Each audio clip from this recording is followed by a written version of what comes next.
நாம் இன்னைக்கு முள்ளங்கியும் புதினா வச்சு சட்னி தான் பண்ண போகிறோம். சட்னி பண்ணுறதுக்கு அடுப்பில் பேன் வச்சு ஒரு 2 ஸ்பூன் ஆயில் விட்டு ஆயில் சூடானதும் 10 பல் பூண்டு, ஒரு பெரிய வெங்காயத்தை நீள்வாக்கில் கட் பண்ணி போட்டுக்கலாம்.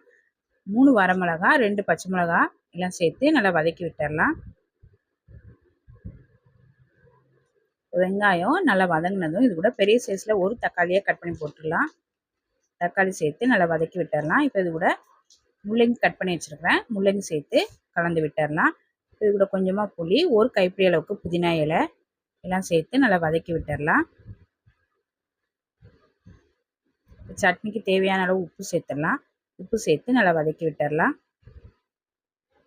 மூடி போட்டு அடுப்பு மிதமான தீயில வச்சு ஒரு 10 நிமிஷம் முள்ளங்கி நல்லா வேக வச்சிடலாம்.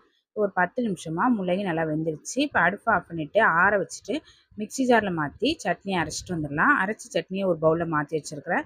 தாளிக்கிறதுக்கு அடுப்பில் கடாய் வச்சு எண்ணெய் ஊற்றி கடுகு, வரமிளகா, கருவேப்பிலை போட்டு தாளித்து சட்னியில் ஊற்றி கலந்து விட்டால் டேஸ்ட்டான முள்ளங்கி புதினா சட்னி ரெடி. இந்த சட்னியை இட்லி, தோசை, சாதத்தோடு வச்சு சாப்பிட்றதுக்கும் ரொம்ப நல்லாயிருக்கும். ட்ரை பண்ணி பாருங்கள்.